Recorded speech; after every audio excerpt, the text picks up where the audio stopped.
Hey everybody, welcome back to the show. This is episode number 561. This week we've got a great interview happening with Brother Bob Cooper, the prior Grand Historian, I think recently retired, and it's all thanks to one of our legacy partner contributors, Brother Chris Stebbins, Worshipful Brother Chris Stebbins. So, with that said, stick around for this awesome interview coming right up.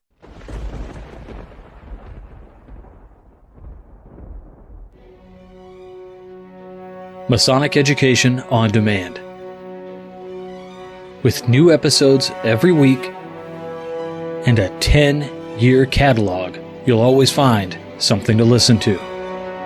Over 1,140 research papers have been read on the show, all for free. There's no catch. Listen to the WCY podcast on any of your favorite podcast players or direct on our website. Listen today to the #1 trusted Masonic and related education podcast in the world. Every Sunday night at 9:30 Central. Always on the level.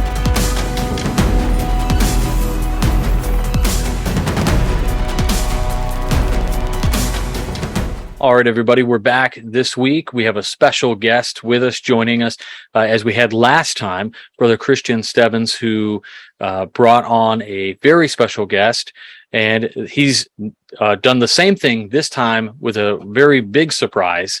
We scrambled a little bit to make this happen, but it was just so important and such an opportunity to be able to do this. So, Brother Chris, if you would be kind and introduce our two special guests. Absolutely. Thank you, Robert. It's always a pleasure to be on the show and really appreciate it. So I'm super excited to be with Brother Robert L.D. Cooper from the Grand Lodge of Scotland, who happens to be visiting us in New Jersey. So that's why we scrambled to kind of put this together really quick. Thought it would be an amazing opportunity to share Brother Cooper with the show and with your listeners, although I'm sure many of them are familiar. So Bob, say hello. Good evening. And also with us is Brother Bob Howard, who is a friend of mine and mentor, and he is the architect of this trip. And Bob and I have been getting into lots of trouble together in New Jersey and making some great things happen. And we're excited to have Brother Bob Cooper join us here. And we have a neat event coming up this weekend. That's why one of the reasons why he's here. It's great to be here. This is really fantastic. I mean, basically, if the audience at home is not familiar, for me, the first time I saw Brother Bob from Scotland was on the television when he was on talking about various different things within the Masonic fraternity, kind of dispelling some of the mystery, but at the same time, not doing the typical kind of thing where people are like, there's no mysteries in Freemasonry. In fact, the way Brother Bob talked about it was very intriguing and was actually one of the first documentaries. It was a 2-part DVD back in the day when Netflix would send DVDs out. And there was this 2-part DVD set that I sent away to get just so I could watch this thing. And Brother Bob was speckled and peppered throughout the documentary, and it was really interesting. My wife watched it, and we had a great time. And since we've seen you on many different things, we follow you on Facebook and other various social media platforms and things. So it's just incredible to have you guys on. This is awesome. Thank you so much for taking the time. My pleasure. Our pleasure. Yeah, absolutely. We should also thank our hosts. We're in. Would we call this Boiling Spring Lodge? Although the members. Oh, no. I think you have to call it Eclipse Lodge number 67. Right. Is that the name of the lodge? Yes. That's your I'm lodge. just testing the EAs to see if they know the name of their lodge. It's your lodge, Bob. Sorry, we have some EAs that are off camera that are hanging out here to meet Brother Cooper too. Yeah, we think this is a great opportunity for EAs to see something special. And, I know when I was a young Mason, when I was involved in things like this really gave me some encouragement. And, there's a lot more to Masonry than just collation. definitely agree with you there. It certainly adds to the fire. I think, had I been an entered apprentice and then, somebody stuck me in the room with a Masonic celebrity, I probably would have just doubled down and been that much more invested in the craft. And I think that's really special. So one of the things that you mentioned here just in the opener was that you have an event happening. Why don't you tell us a little bit about this event that's happening? Bob, I think Bob Cooper is more passionate about this and is closer in age to the subject matter. So maybe he can tell us. Thank you for that. Well, okay, very, very simply, my interest in Freemasonry has, for a long time, has been for about the period prior to 1717. And of course, everybody would immediately say, well, not much happened before 1717. Well, nothing could be further from the truth. There's a lot of material in Scotland dating from the late 16th century in Scotland. But for the purpose of this event, this weekend, it was a real delight to discover that the first known Freemason in North America was a man called John Skene, who was a member of the Masonic Lodge in Aberdeen. And he arrived here in New Jersey in 1681 or 1682 or thereabouts. And he stayed here until he died. And of course, having the first actual initiated speculative Freemason in the whole of North America in this part of the world is a very, very important thing to investigate, research, and indeed celebrate. So Bob Howard and I put together an event which is experimental in nature, but the burial site of John Skene is within Burlington County in New Jersey. Bob, you want to tell us a little about the site? Yeah, the site is right off of exit 5 off the turnpike. It's in a place called the Peach Field, which was an area where John Skene lived. He was buried there, I believe, August 27th, 1687, and that's why we're having this memorial event on August 27th. And we're trying to make this an annual affair. So we also want this to be sort of a union between the local community and Freemasonry. We want, because he's important to the community because he was an early pioneer and an early settler. But he's important to us because he was the first Freemason in North America. And there's a good opportunity for there to be a nice collaboration between the local population and Freemasonry. And there's another little twist that I think is interesting because John Skene was also a Quaker. Now, there's a Quaker community in that part of New Jersey. And, it would be nice if we, all three of us, all communities got together and kind of commemorated this guy who was really important to all of us for maybe different reasons, but there's a nexus for several communities to really get to know each other and share our history together. So that's really what we're doing. We're having a kind of a burial ceremony, Masonic, a little bit of a Masonic ceremony, and then we're going to have a repast afterwards. So we're going to have somebody give a paper. And next year we want to do this again, but on a larger scale. Maybe invite some Grand Masters. Maybe I would love to the Worshipful Master of Aberdeen Lodge maybe to show up. That would be great. Maybe the Grand Master of Scotland. Maybe the Grand Master of Pennsylvania, New York. And it's our history. It's not just New Jersey history. It's history of the whole region. So, that in a nutshell is why we brought Bob Cooper here. Yeah. I think Bob is really trying to raise the flag for Scotland, because Scotland there's so much that we have to thank Scotland for in terms of Freemasonry. George Washington was made a Mason in a Scottish lodge,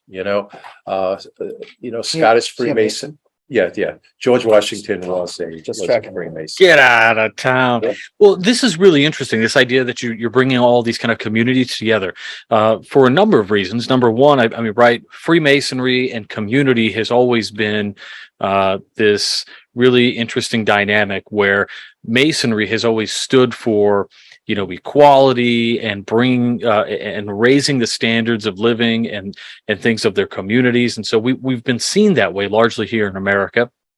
But in the same sense, I had no idea that John Skeen was also a Quaker.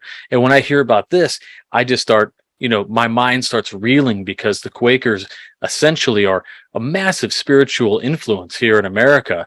And this is just really incredible. And the fact that he's both a Mason and a Quaker is, I could only imagine the kinds of things that this particular brother, had a mind for.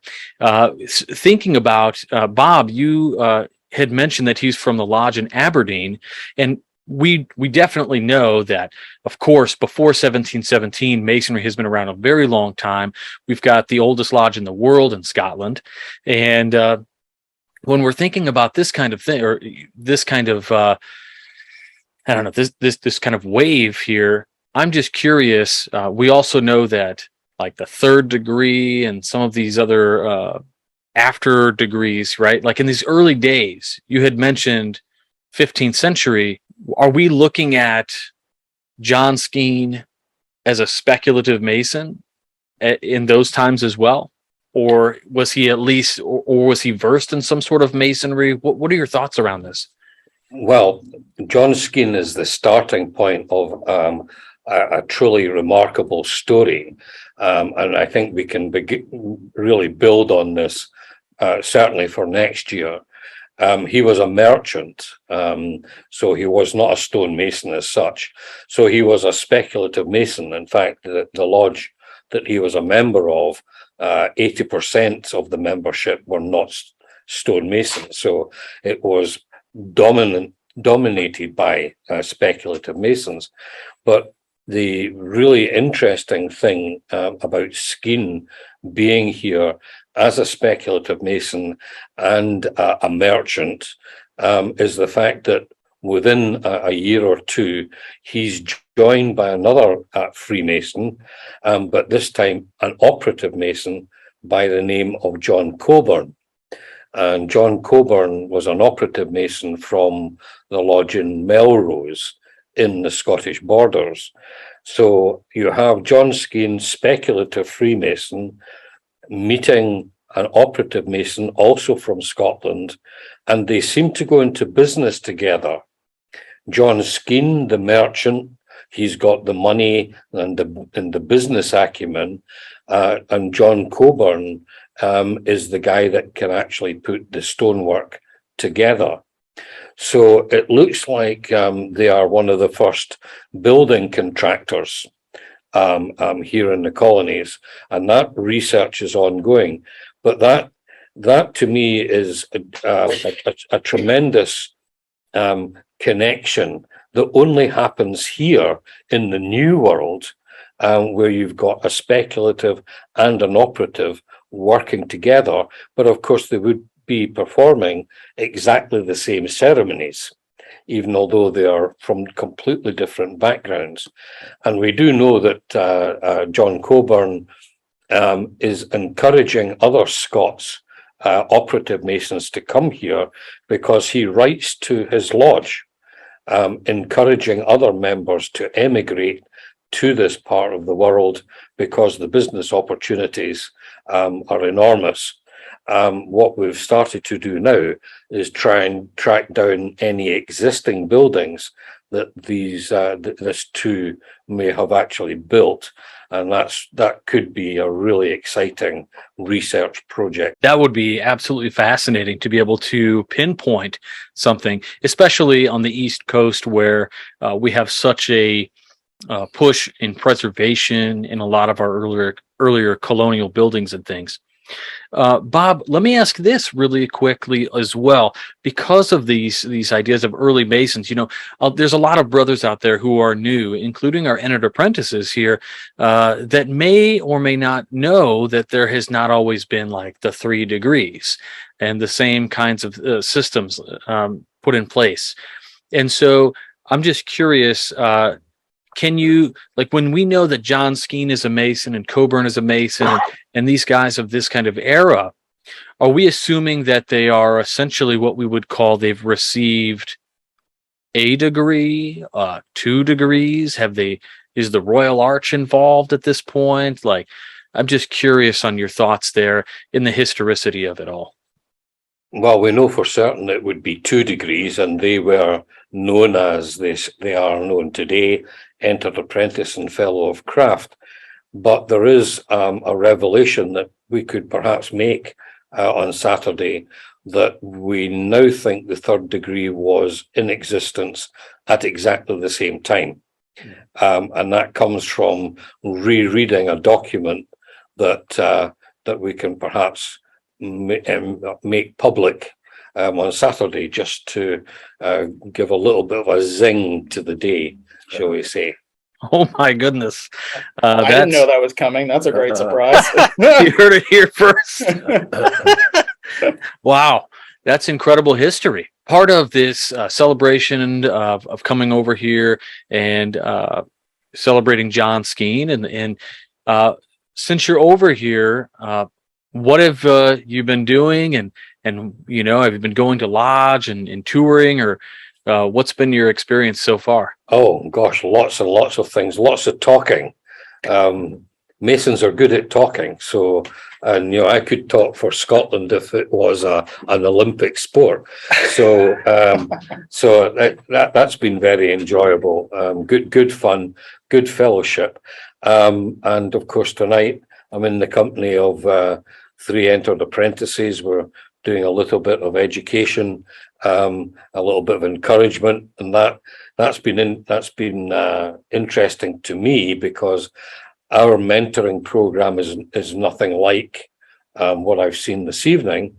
So I've got some ideas to take home as well. So, when you go to visit other jurisdictions, you learn, and that's one of the best things that you can do within Freemasonry, as you know, is visit other Freemasons, other lodges.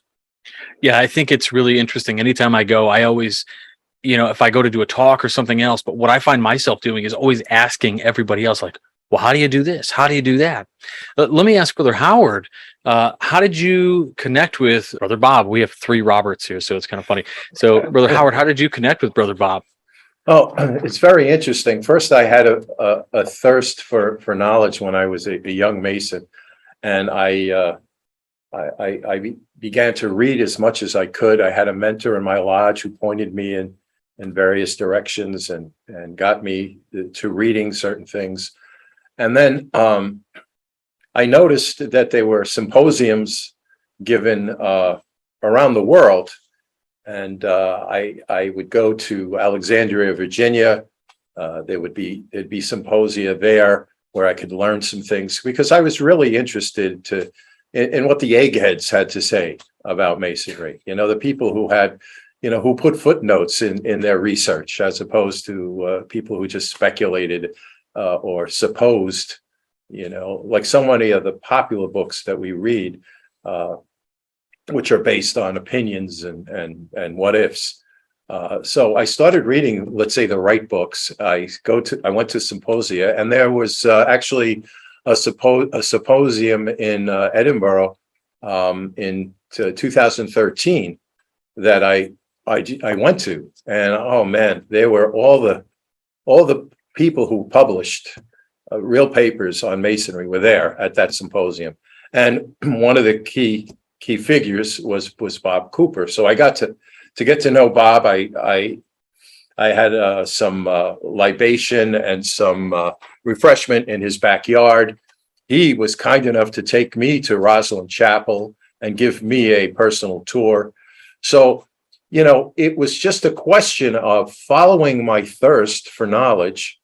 And when you do that, you meet people So I met Bob Cooper, but in the same process, I met so many other people. Mark Tabbert, who's George Washington National Memorial in Alexandria. At the same symposium, I met Andrew Hammer, who speaks about observant Freemasonry. In the process, I met some very interesting people. It was just a question of having the thirst, but also taking the next step and actually going outside of my normal spheres to look for something interesting. And then that's all history now. Ever since then, I've had some communication with Bob. I've seen him around, and this is my second time traveling with him in the U.S. He was here just back in March, and we did a number of things at that time. So, he's raising the level here in New Jersey. Every time he comes, it's always something. It's very interesting for all the people who get to meet him. And one of the things that I find is interesting is he talks about Freemasonry, the facts. He talks about the real history that can be proven. But he demonstrates that the real information, the real facts can be very interesting. The real story behind Freemasonry is terribly exciting. We don't have to make up, fanciful stories about what ifs. The real story is exciting enough. That's how I met Bob Cooper. I love that. The idea that the real story is enough. The ordinary is extraordinary. The things in your life that seem ordinary are historically amazing. Just like a lot of our history, I think I remember the first time my brain just got smashed, right? When I was reading the stories, one of the first Masonic books I had read was one called A House Undivided, which, detailed the Civil War and some stories that went along with it. But they were all, very anecdotal. There wasn't a lot of citations and footnotes and bibliography, right? It was a lot of hearsay. And then a past Grand Master, Mike Halloran, he published a book, The Better Angels of Our Nature, a fantastic book. And in the first couple chapters, he basically destroys some of these anecdotes, and I was crushed. But then I was lifted up again by the even more incredible things that he had reported on that were backed up by newspaper articles, journals, you name it. And I just thought, like, wow, it's like when I was a kid, I would order these books, Stranger Than Fiction. And it's the same thing in Masonic history. We have just extraordinary happenings that are better than anything you could ever make up. So I absolutely love that and appreciate it. Brother Chris, what are you going to be doing for this event? Do you have anything that you've planned on doing? Do you have to deliver anything, or just running some? I'm in the background for the most part, helping to put the day together, since it's in my neck of the woods in New Jersey instead of Brother Howard's. So putting together the logistics, but also we wrote some custom toasts for the event that I hope will please Brother Cooper. Brother Jack Heidi is my partner in crime in writing those. Plug for Brother Jack again. He's the one who turned me on to your show, Robert. So he's a great partner in my lodge for this kind of activity. So we've got some toasts. I'll be wearing my kilt. My family tartan, Connell, is my mother's maiden name, so I think I'm the last of my bloodline that can wear the tartan legally in Scotland. So I'll be wearing my kilt, although it's August 27th in New Jersey and it's going to be like 95 degrees. So I'm not. What better time to wear it? What better time to wear the kilt? But that's okay. So yeah, we'll dress up or we'll have some toast. But this is experimental. So as Brother Howard mentioned, we're doing the memorial kind of service first, and then we will retire for the repast for a nice meal and a couple of toasts. I'm excited. It sounds like an awesome event. Too bad it's the 27th. Sorry, Alex, I'm not coming to Kansas, which was one of my original plans. But so, Brother Bob, what are your plans for this during this event? Are you going to be doing some speaking? Are you taking part in the ceremony? I think my main task, being a native Scot, will be to lay the wreath. We did the same last year. We had a very nice wreath with the Aberdeen Lodge logo on it, and we do the same thing again. Get some photo opportunities, maybe some publicity, certainly some publicity for next year's event, and no doubt we'll say a few nice words about John Skene and how important he was, not just for Freemasonry in general, but for New Jersey in particular. So as Chris says, a little bit experimental, and I do tend to ad lib quite a lot. So you can never be quite sure what I'm going to say, because I'm never sure what I'm going to say. Spoiler alert: we're going to invite him to give a toast, and it's going to be completely extemporaneous, and it's going to be great. Amazing. One thing you had mentioned that John was a merchant. Now, in these times of merchants and traveling all around, we see a lot of it. In particular, there's a lot of focus on, like, let's say, the Scottish Rite, with the merchants who went around and essentially had patents to deliver the degrees from the lodges of perfection and these kinds of things. Do we know that, like John Skene, when as a merchant and traveling abroad, do we know if he had any sort of patents or anything where he was allowed to confer degrees or start a lodge? Short answer is no, and that's something of great regret to me. If you have someone like John Skene, a speculative Mason, John Coburn, an operative Mason, it would seem to be the ultimate for them to form a lodge here in New Jersey. We've got no way of knowing that. Certainly there was no Grand Lodge, of course, at this time. So there was no authority to apply for a warrant or a charter. But I can't imagine that you've got two guys who know the ritual, who have been initiated in different parts of the country, don't get at least talking about Freemasonry here in New Jersey.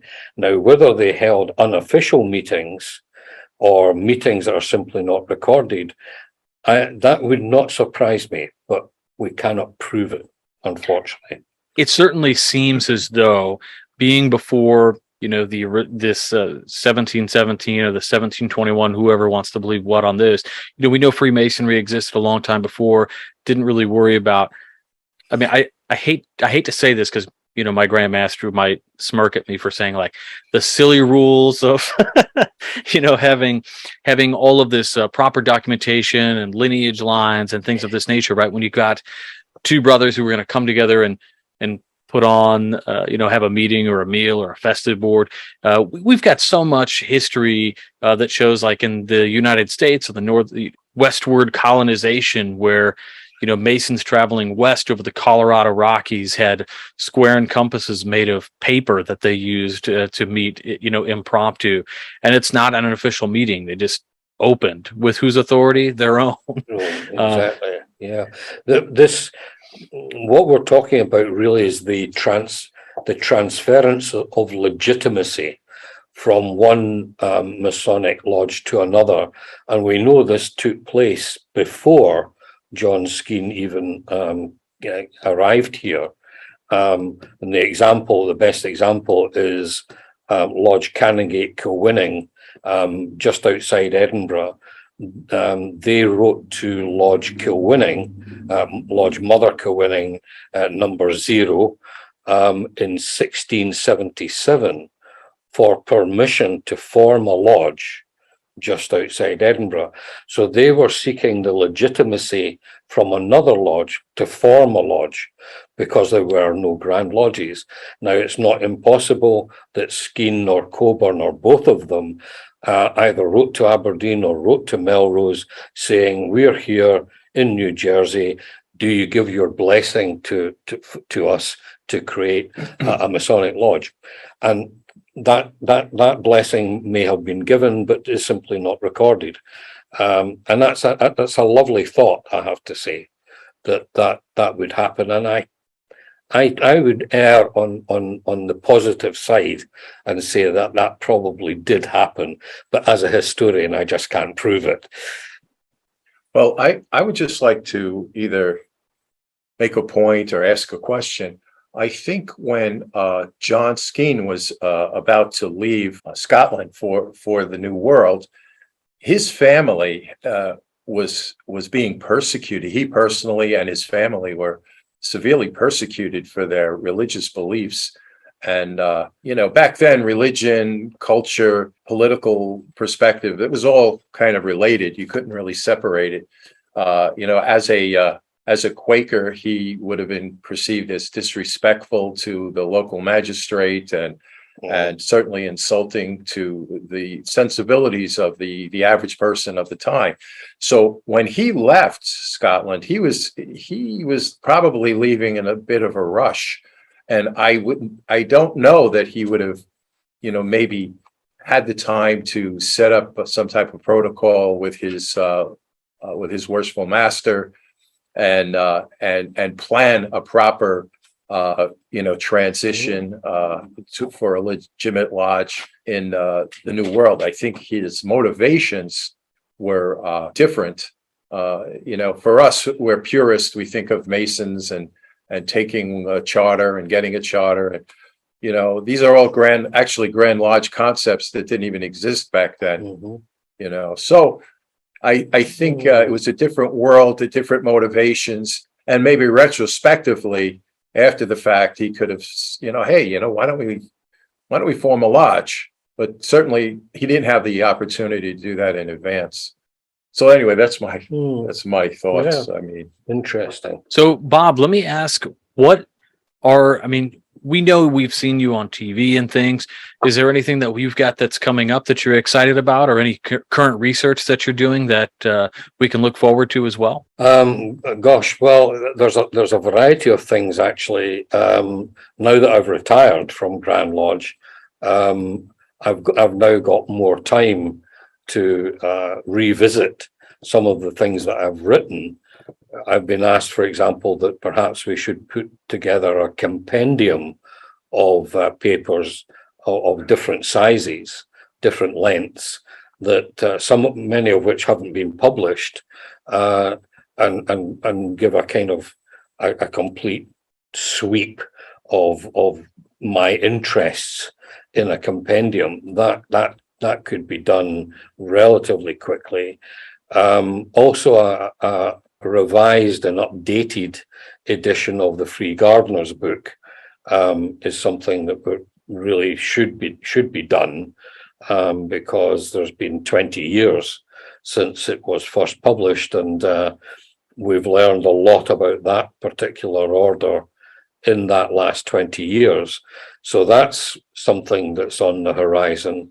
But I'm also in the awkward position of having almost too many projects to undertake, and deciding which ones should be done first.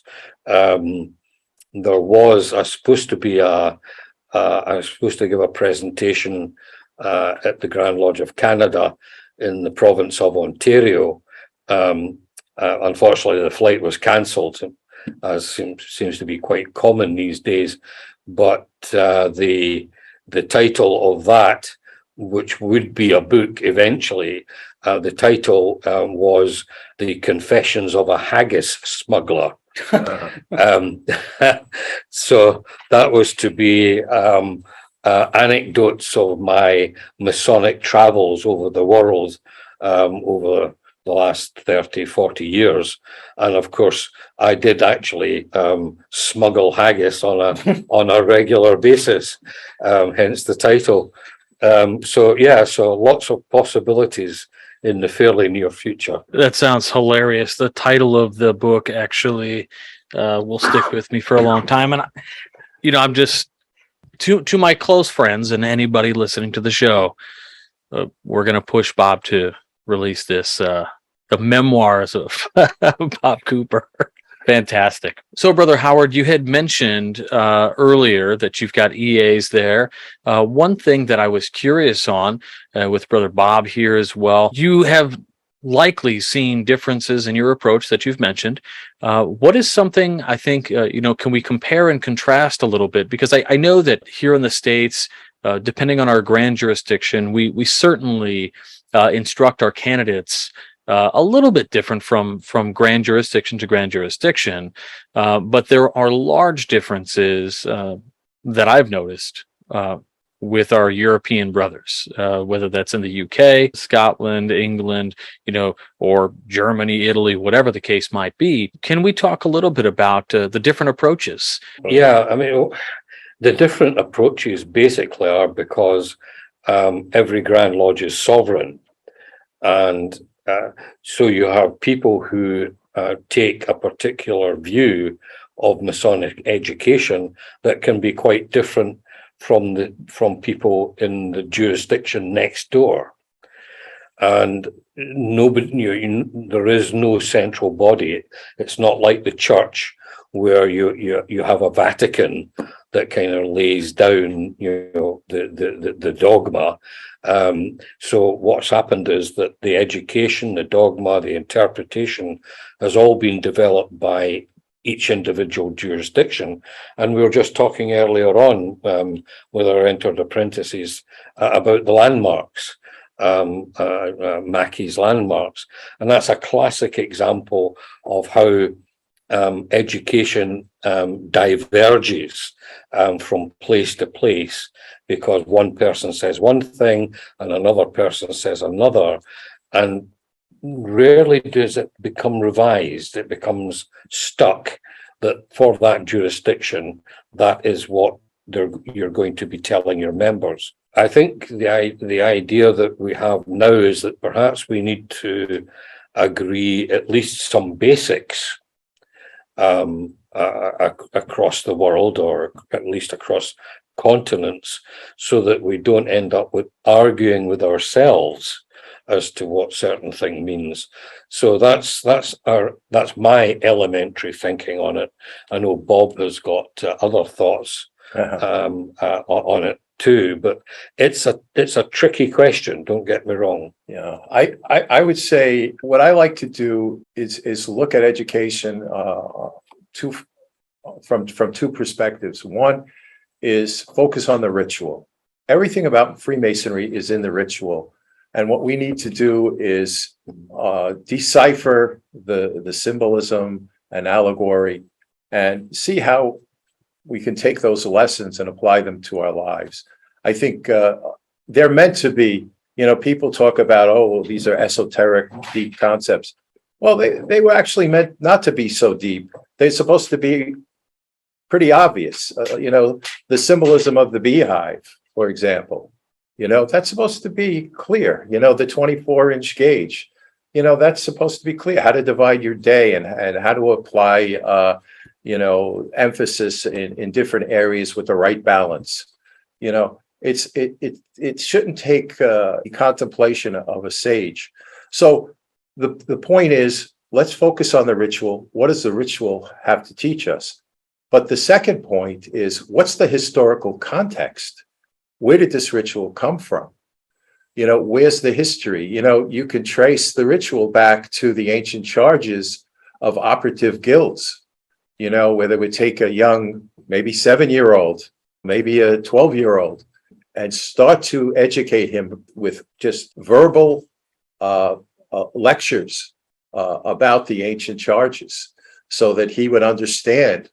By the time he was a grown man, he would have had years of hearing these ancient charges and understanding his responsibilities, his obligations, and he would have learned from these ancient charges. And that's an operative Mason. The Shaw statutes. That's where we start to get some real structure in operative Masonry. That finds its way into speculative Masonry.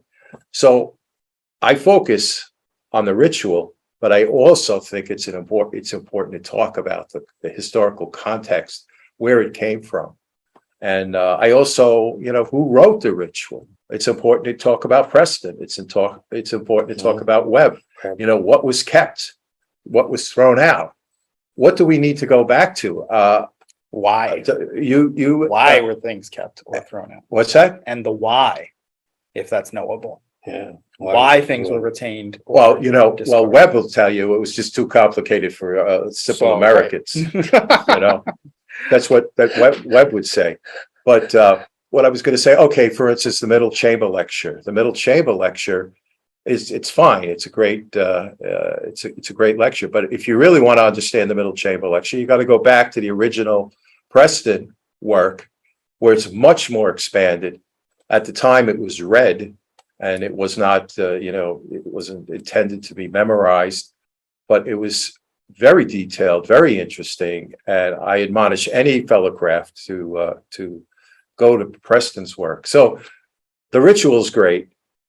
That's where all the answers are. But if you really want to learn a lot more and expand your horizons, you got to look at the historical context. So that's my thoughts. Because Brother Howard and I have this relationship, I can be contrarian with him a little bit. I'll agree and disagree at the same time, if that's possible. So I think you're right about the getting back to basics, right? The foundation of any experience is the ritual, and understanding the ritual and contemplating the ritual. And there is certainly surface level and, you know, surface level meaning and surface level interpretation that is applicable to our daily lives, that is simple teachings. But you mentioned about it doesn't require the contemplation of a sage.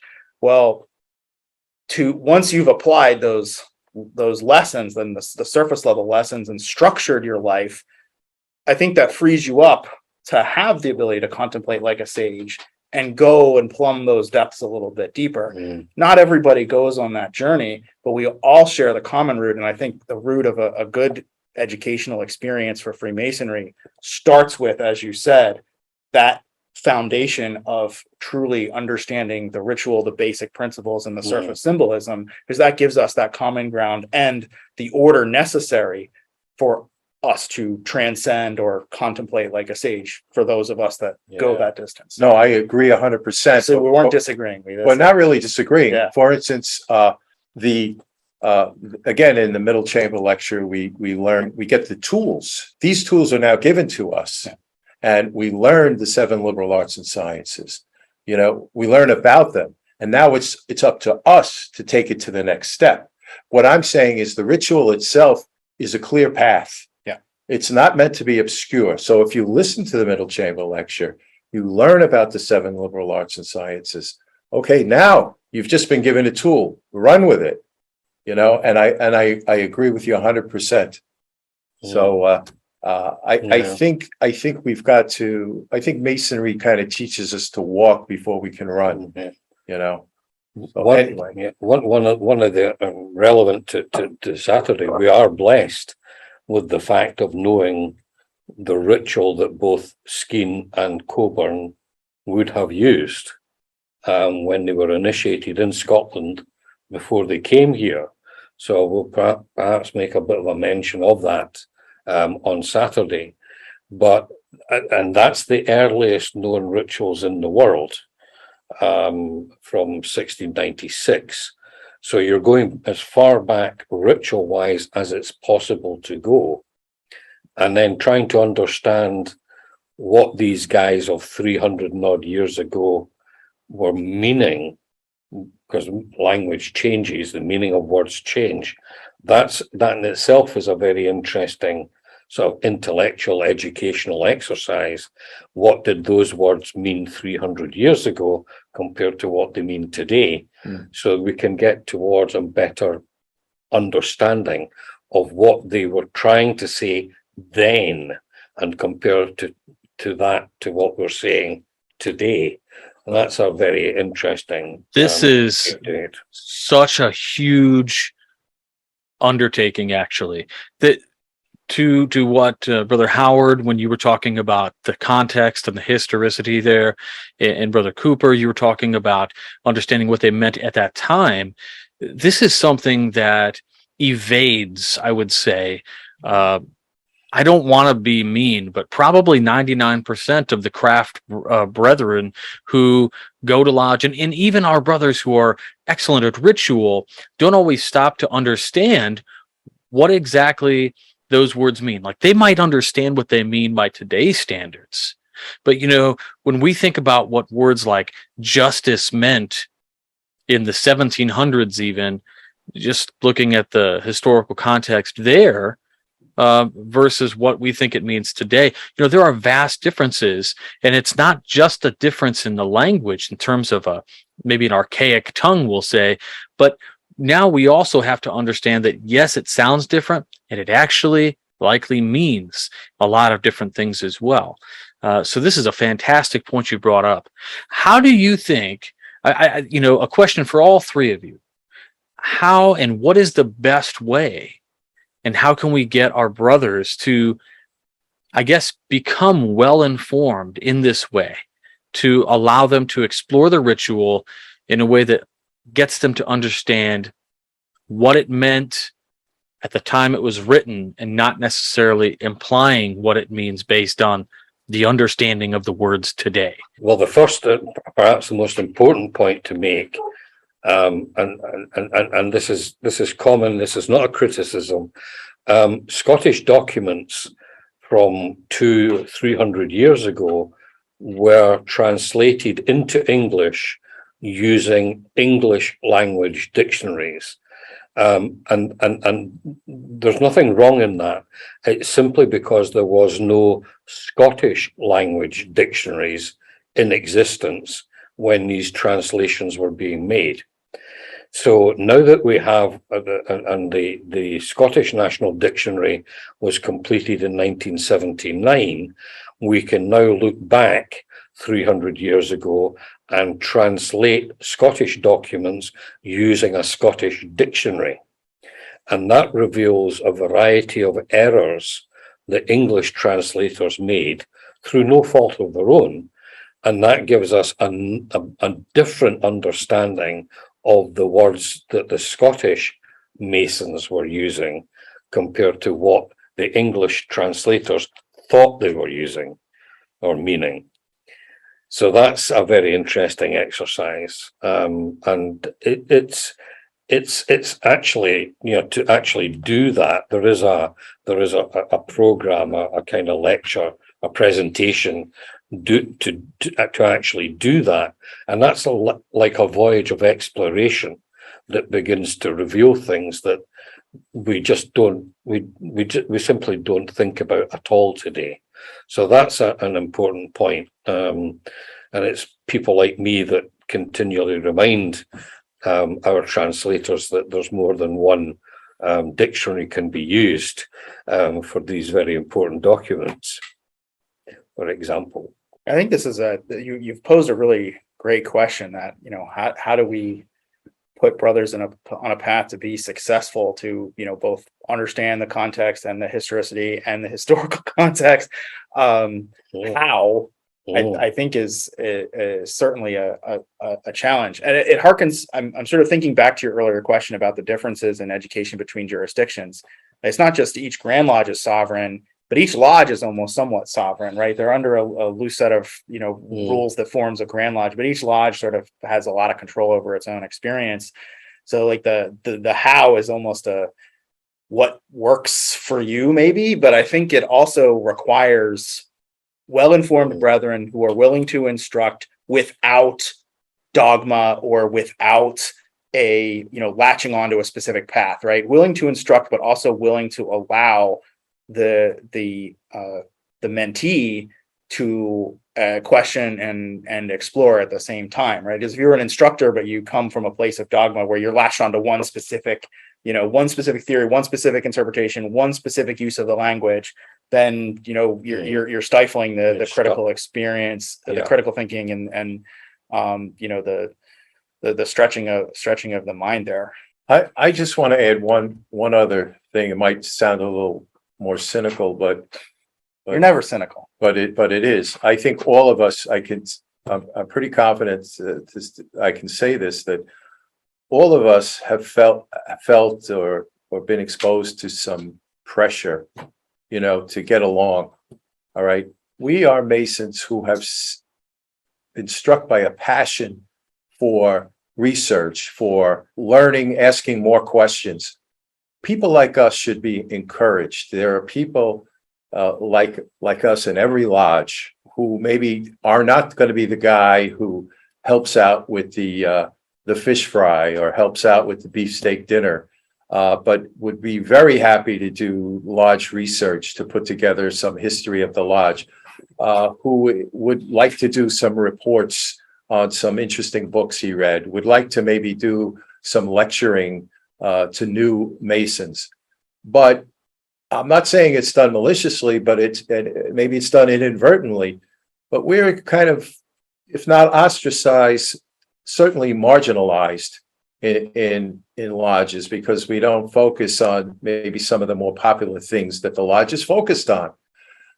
Your mileage may vary in that context, though. I mean, I know that, you personally have experienced that, and I'm sure a lot of brethren who listen to this podcast have experienced that.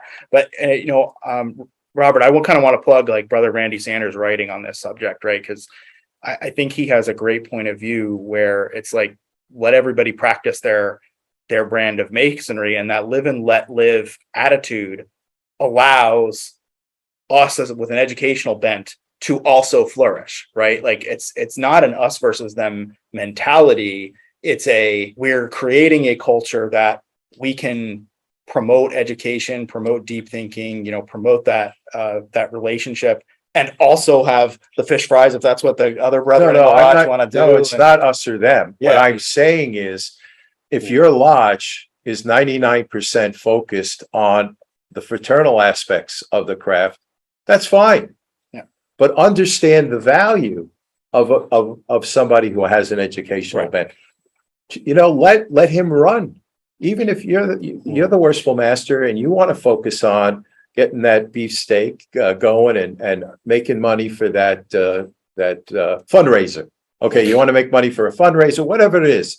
That's all great. That's all part of Masonry. But you have a guy like me who likes to read, who likes to report, who likes to present. Okay, encourage me. Give me something to do.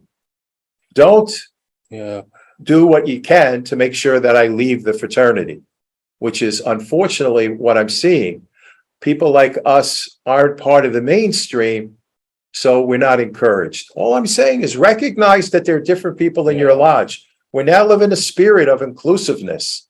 That's the world we live in today. Okay, well, include me. Yeah.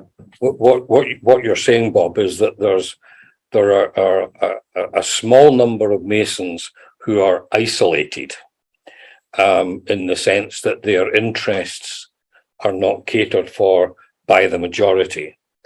And that's the way it is. If we recognize that that's the case, then perhaps something could be done about it. But this is not just New Jersey. It's not just the United States. It's the whole world, where nearly every lodge has one or two people who have that particular kind of interest in Masonry, but there's nobody else that they can talk to or discuss it with. And they eventually feel, well, I'm not getting out of Masonry what I would like to get out of Masonry. And that's when you see them drift off. I'm going to count myself lucky then, because I think, my lodge was, your traditional fundraiser, Scotch and Stogies type lodge. And then when I became interested and passionate about education, and with some of the younger brothers that came in, we became passionate about it, and we kind of did it on the side for a while. But the side project snowballed to the point where it was as big or bigger than the main activities of the lodge, and therefore became more integrated into the primary activities of the lodge rather than being a sidecar, because it was as big or bigger than in some instances those activities. So the snowball effect was palpable. I think also a little bit of it sometimes is you have to try, you don't want to eat your vegetables, but sometimes when you try it, you like it, right? There are brethren who, and maybe I'll count myself in this, because I'm 11 years a Mason now, but I've only been as education oriented as I am now for a handful of years. And that's, you don't know until you try it, or you don't know if you never knew that it existed, right? So somebody gives you a vegetable you've never tried before and you're reluctant. You're like, ew, I don't want to try that Masonic education. That looks dusty and boring. But then you try it and it's exciting. And then you realize you were wrong, and that's okay, right? And there is a snowball effect there. I'm going to say, I guess I'm proud of my lodge for having that. And we kind of have it all. We have a St. Patrick's Day party that is a blowout fundraiser. It raises great funds. It's a great party. It has nothing to do with Freemasonry other than we do a great charity for the local community. We do that. We do educational speakers. We do stuff in our community, and we certainly do plenty of scotch and stogies. We do it all. That's something for everybody. Good. Well, I think you made my point. I think if somebody like you was allowed to flourish in your lodge, you can bring that level of education in a way that's palatable, enjoyable, and complements everything else that's going on in Freemasonry. And that's what Masonry is. It's a complex fraternity offering a lot of different things. And I think you've given us like the perfect example of what could happen. But my point is, there's going to be one guy typically in a lodge who's got this spark, and he should be encouraged. That's all I'm saying. Encourage that guy, because it's that one guy. He's the entrepreneur of education. Let him run with it. And he's going to bring other people in, excite other people. You EAs, aren't you excited about coming into our lodge? Oh, yeah, I am. All right. See, there you are. Good. And he's like, good answer. I'm not going to inhibit your progress. He didn't bribe them before asking that. So, Robert, I did want to go back. You had asked. Please do. You had asked about the differences in jurisdictions, and way earlier in the conversation, Brother Cooper had mentioned that while he was observing the mentoring session, before the podcast this evening, he learned some things that he wanted to take back. So I wanted to ask, what did you see that was really interesting to you in our mentoring? Well, let me be clear. Brother Howard's mentoring at Eclipse Lodge, which is probably nothing like what we do in my lodge, but I don't know, so I want to hear. Well, it's again, mentoring back home tends to be right. We're going to tell you what to do, whereas Bob's approach was, here's some homework for you to do. So I put it as simply as that. So instead of being just simply receiving information, you're having to think for yourself about the information. And I think that's just a different attitude, a different approach. It's a different approach I've never seen before, because we've got into the habit of, we will have a lodge of instruction. Somebody will take a turn of giving the ritual of a senior warden or whatever. And we've got ourselves into that kind of a rut, whereas Bob's not in that rut at all. It's a different kind of thing. You go away, you enter apprentices have got to go away and do some work on your own at home. And I think that's a very interesting concept. Good job, brother. Oh, sometimes even a broken clock is right place. As the things that you guys have all mentioned in terms of how we are teaching our brothers and mentoring them and treating them, these are universal lessons, I think, around just across the board, we'll say. I have certainly witnessed what Brother Howard, what you've been talking about. I've been on the receiving end of such, kinds of, exchanges, I guess you could call them. And, one of the things that is definitely frustrating is that you never know the expertise that an entered apprentice or a brand new master mason might have.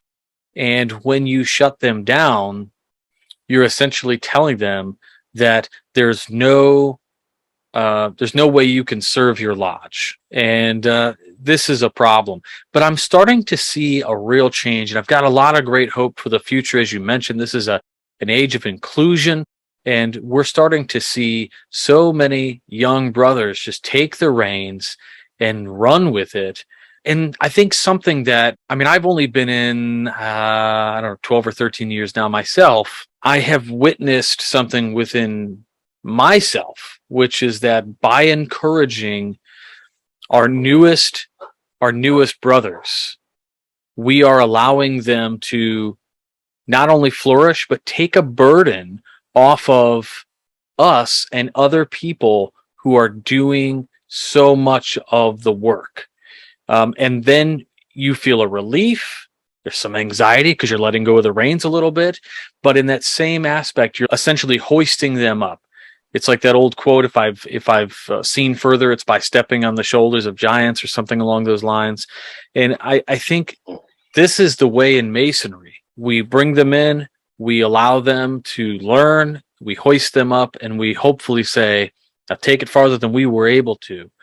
Have you been able to, open question for anybody, have you had these kinds of relationships where you've been able to mentor somebody to take on like a larger position? And Brother Bob, I would really appreciate any words of wisdom you have in this area, right? Because you've recently retired from Grand Lodge and were involved there for so long. Well, there's a whole variety of techniques that I think we should explore using. We were talking about this earlier on. Perhaps a one-day educational seminar, when lodges are dark, so you've got the time.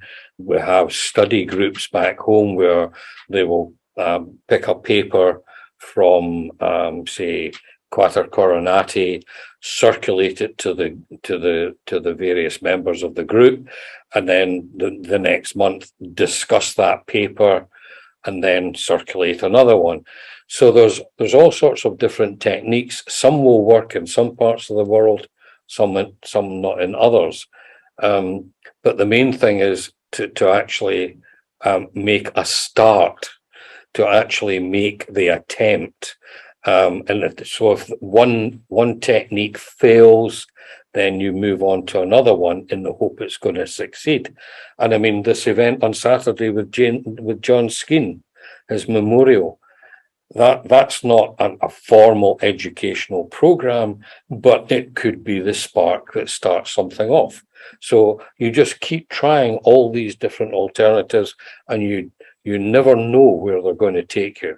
It's the attempt that's important. Yeah, that's a really important point about innovation and experimentation, right? See what works, and Freemasonry is local, right? Like Freemasonry is really local. What works for one may not necessarily work for another, as long as we're all grounded in the similar principles and examining the ritual, right?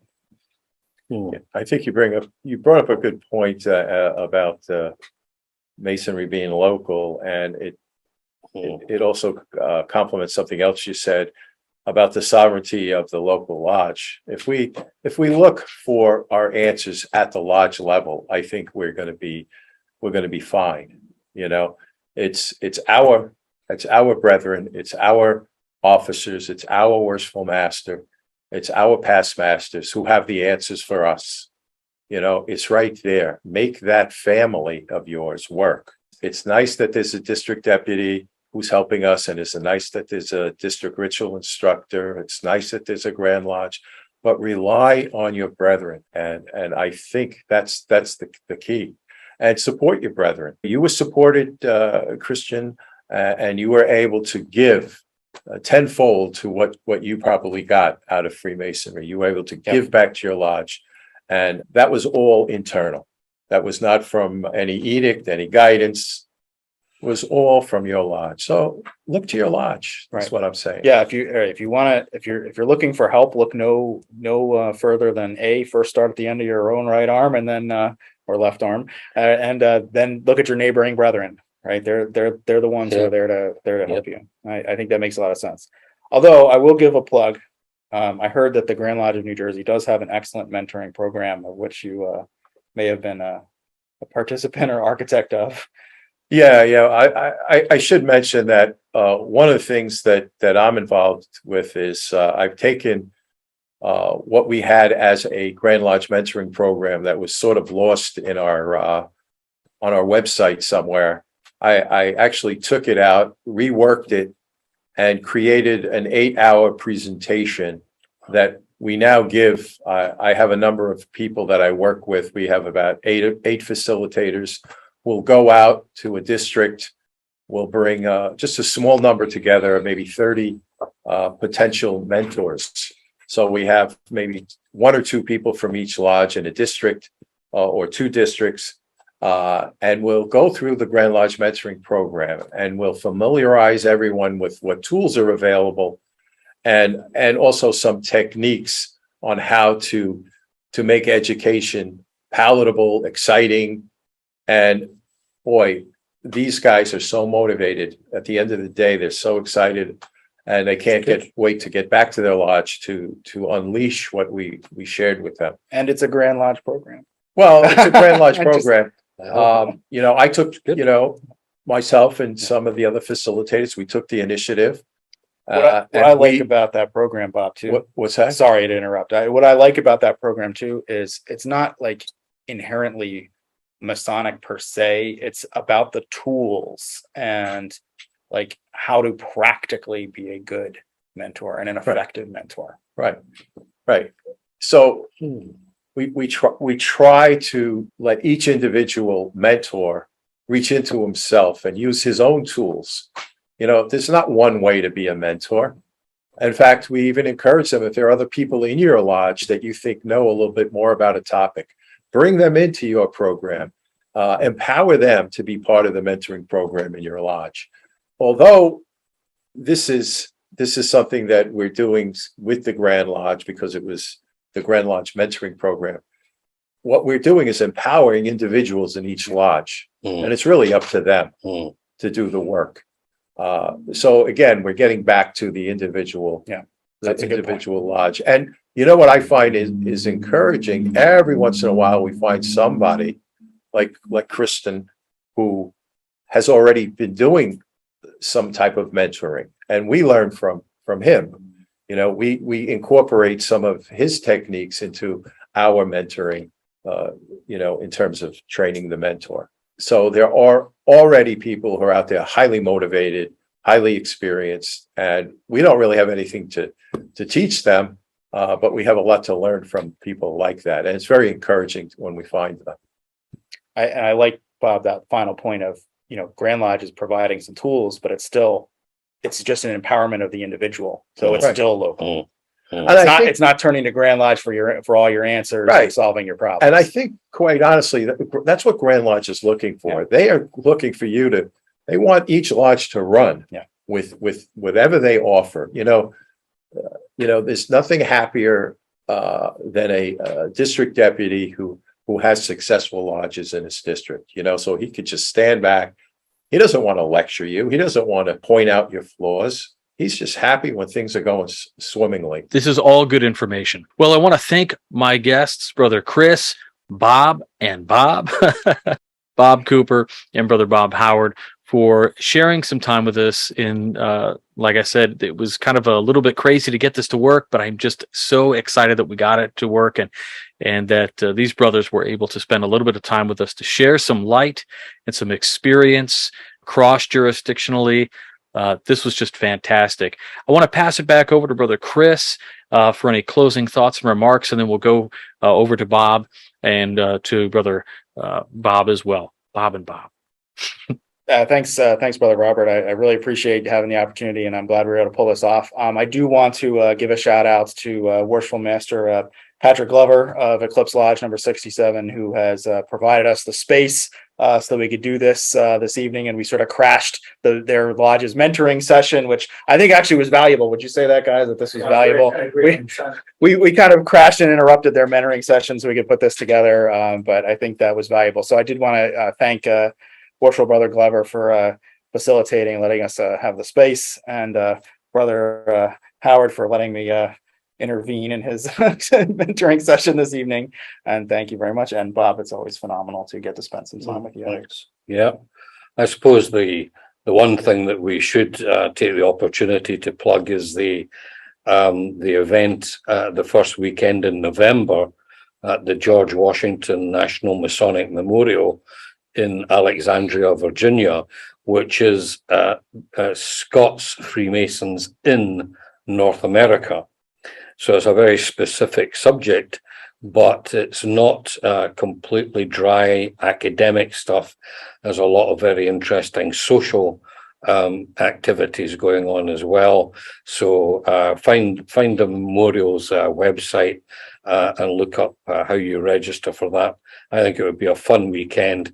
I know places are limited, so I'm kind of mentioning that kind of early on for you. Wonderful. I'll put just a link in the show notes back to the memorial. Brother Howard, anything closing remarks on your end? Well, my last remark is one word, and that's travel. The secret of Freemasonry is travel. You know, if you have the opportunity to travel outside of your lodge, go to other lodges in your district. If you can travel outside of your state, meet other people, go to other lodges, see how they do things there. If you can get to another country, it'll even be more exciting and more different. And you learn so much, and you meet people, and you make friends, you know. So the secret to Freemasonry, everybody wants to know what the secret is. It's travel. So that's my parting comments. Powerful mic drop there.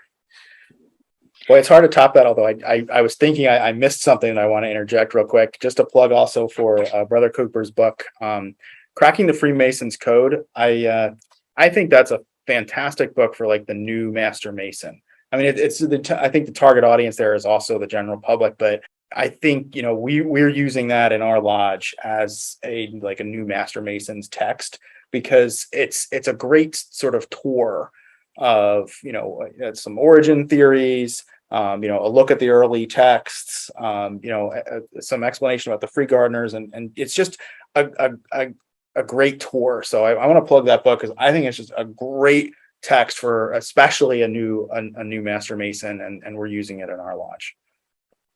Thank you. That's very kind. Well, that's awesome. I'll put a link back in the show notes as well to that text. Certainly, if anybody has any questions, comments, concerns, anything you'd like to ask, feel free to email the program, and I will direct those communications back to Christian so that he can forward them on to the proper folks. But gentlemen, brothers, I want to thank you so much for taking the time to come on the program. Thank you. Thanks, Brother Robert. Appreciate it. All right, everybody. I hope you enjoyed that interview with Brother Bob Cooper, Brother Bob Howard, and Chris Stebbins. Again, Chris is one of our legacy partners and is one of these people who is constantly working for the betterment of Masonic education globally. It was an awesome effort that he had to help get this all together, and it's thanks to him that it happened at all. So if you happen to see Brother Chris Stebbins out there in the wild, give him a hearty handshake, a high five, a fist bump, whatever you feel comfortable with, and tell him thanks for all he's doing for Masonic education.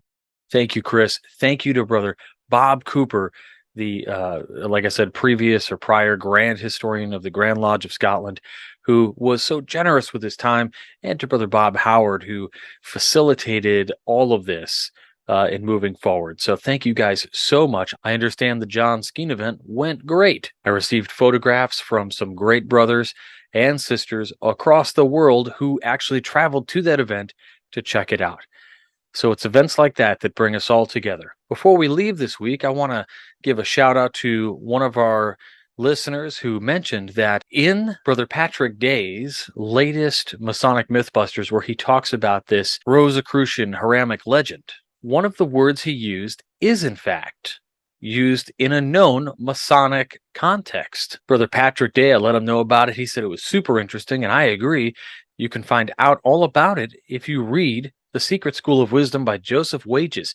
Now, I've read that book, and it just totally slipped my mind, but I guess it is in there, and I verified it. So you need to check that out. I'll have a link to that book in the show notes as well. And again, thanks to every one of our producers, fellows, contributors, and legacy partners. And if you're curious on how you can help support Masonic education through the WCY podcast, head on over to wcypodcast.com, click on support the show, and see how you can help. Now, I also do some other little side projects to raise money for the podcast, including handmade leather works, and we've got our producers pins, the bookstore, all of these great options that will assist this program getting Masonic education out to you and all those interested in the royal art, which is extremely important because we want legitimate, real, and trustworthy Masonic education going and filtering to the top. just like effervescence, right? So if that interests you, again, check out wcypodcast.com, click on support the show, and see your options there. I really appreciate it, as well as anybody out there who is sharing, emailing, linking, or just liking, commenting, subscribing, all of those things to our YouTube channel, to the podcast, on Facebook, all of those different platforms. And I want to thank all those people who are making it possible that we'll be able to go live very soon on TikTok. If you follow me there, I am the Wizard of Arj, A-R-J, like a transliteration of RJ. But anyway, that's the_wizard_of_Arj, right? So it's kind of funny. My wife deemed this. It was kind of funny, and I just went with it. So anyway, you can follow me there for tarot stuff, for behind the scenes on the show, all of that good stuff. And I hope to see you there. And until next week, stay on the level. For Whence Came You, I'm Robert Johnson. Take care.